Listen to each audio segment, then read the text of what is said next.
السلام علیکم. زه یم ستاسو ورور ستاسو ملګری شاعر جمشید ساګر او نن زه چې دا ویډیو کومه دا زه د خپلې شاعرۍ باره کې نه کوم بلکې ما یو ویډیو کتلې ده او هغه ویډیو چې ما له کومه غوسه راوستې ده که نه نو زه تاسو ته ویلی نه شم. د هغې باره کې به زه تاسو سره خبرې کوم خو د هغې نه مخکې تاسو دا ویډیو چک کوئ نو د هغې نه پس راځو او زه تاسو سره خبرې کوم.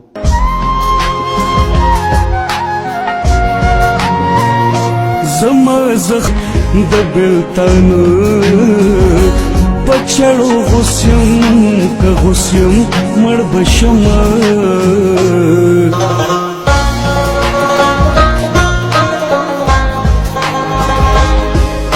प्यारे उर्दू स्पीच भाई हैं उसके लिए मैं इस प्रोग्राम के आखिर में ये लड़की इस घर में अकेली रहती है. हाँ भाई ये आप लोग देख रहे हैं ना ये इस घर में अकेली रहती है. दागा सरता मीना का बोला आवडी रजियात खपल जान नम ډیر دې الک سره مینه کوله تر د سره د کور را وتښتېدلې د کور را ووتلې خدای راته ووایي چې مینه ستا له طرفه جوړه شوه که مینه د هغه له طرفه زما طرفه ستا خوښ زما خو کور کې وخت تېری لکه ستا دا دویمه میاشته ته چې په دې کور کې وخت تېری ایک یوازې ته په دې کور کې پاتې کېږي. زما په کلي اشنغر باندې چې اور لګوي رب دې تبا کی پېښور باندې چې اور لګوي او هغه سړي ته مې مزغو کې ښه غوسه پیدا شي. وی هغه سړي ته مې مزغو کې ښه غوسه پیدا شي او پردی تورسرې له صادر باندې چې اور لګوي. دا ویډیو تاسو وکتله نو تاسو ما ته دا ووایئ چې دې سړي دا څه کړي دي. دې سانډا ته دومره پته نشته دی چې زه دا ویډیو کومه نو پسټ اپال خو د دې سانډا چې دا ویډیو کړې ده نو دا جینۍ بالکل داسې کېنولې ده چې دې نه نقاب شته دی نه پرده شته دی نو هېڅ پردې نه دې سانډا له لاول دا پکار و چې دې جینۍ له ده ویډیو کولی نقاب یې ورته ورچولی هغه ماشومه ده هغه د دې نه څه خبره ده هغه خو د څه نه خبره وی نو هغه به د کور نه تښتېدی نه خو چې هغه د کور نه تښتېدلې ده ماشومه ده نو هغه خبره نه ده نو ده له دا پکار و چې یار دې ته ویلی وی چې ته نقاب وکړه باقاعده یا برقه کېنولی وی یا یې په پړونو کې کېنولی وی د هغې نه پس ده دا تپوسونه کړی وی بار بار دا تپوس کوي چې نه ستا ورسره مینه وه که د هغه در سره مینه وه نو د سانډا بچیه نو د دې سوال ته ضرورت څه دی ته ما ته ده ووایه چې ته د هغه جینۍ نه بار بار دا تپوس کوې او شرمې په شرمونې شرمې چې ستا ورسره مینه وه او که د هغه در سره مینه وه نو د ظالم بچی د دې سوال ته خو سره ضرورت ونه ځکه چې دا په اردو کې پیغام ورکوي خلکو ته وایي چې یاره بس دا لاول خو د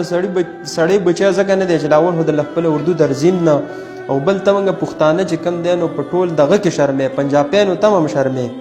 ته پنجابیانو ته هم دا پیغام ورکول غواړې چې بس زموږ پښتني دی او د کورونو نه تښتي نو اول خو تاله دا په اردو کې د سره کول په کار نه اول تاله دا سره په کار نه چې یاره بغیر نقابه تاله دې نه ویډیو کړی وی بیا ته ما ته دا ووایه چې ته د دې جینۍ نه ویډیو کوې او ته بار بار په اردو کې هم دا وایه چې یہ اس گھر میں اکیلی رہتی ہے ہاں یہ اس گھر میں اکیلی رہتی ہے یہ اس گھر میں اکیلی رہتی ہے نو د سانډا بچیا نو دا چې ته په دې کور کې یوازې اوسیږي نو ته خو خلکو له پیغام ورکې لونډانو له پیغام ورکې چې راشئ دا په دې کور کې ځان له اوسیږي راشئ نو دا خو چې کوم لونډان خلک یې هغوی ته هم پته ولګوي چې هو دا خو ځان له اوسیږي راځئ ورځو پې نو ته خو هغوی له پیغام ورکې چې دا په دې کور کې یوازې اوسیږي بس تاسو پې راځئ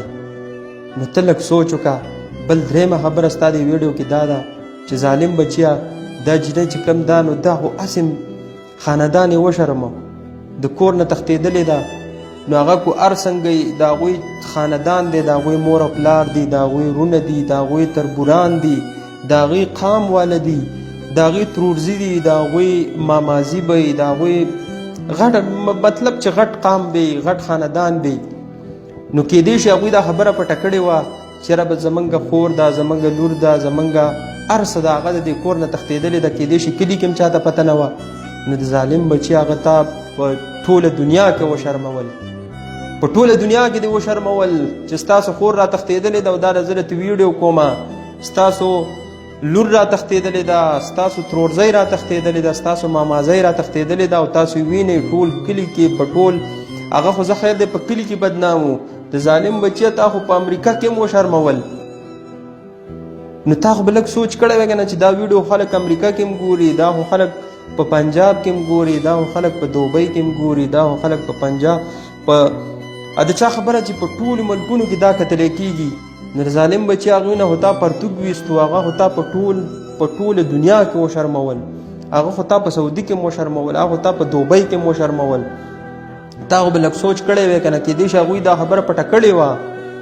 کېدای شي هغوی دا خبره پټه کړې وه او تا هغه دومره ښکاره کړله چې د هغوی نه دې پرتوګ ویستو د ظالم بچیا نو د ویډیو په چل نه پوهېږې نو زه د نور خلکو ته هم دا خواست کوم چې دا اینا کلتور دا کم کس چې دی نو تاسو له دوی دا پیج انلایک کوئ دا د سړي بچی نه دی په ویډیو باندې نه پوهېږي خلک یې په شرمونه وشرمول او دل هم دا پکار و چې زه دا ویډیو کوم نو دا به خلک ګوري که نه به ګوري دا زه ښه کومه که بد کومه نو لہذا زما ټولو مینهوالو ته چې څومره چې کوم دی د میډیا والی څومره سوشل ورکري هغوی ته زما سوال دی چې د خلکو د عزت سره لوبې مه کوئ تاسو هېڅکله هم داسې قسم ویډیو مه شیر کوئ ځکه چې دا د پښتنو کلچر نه دی والسلام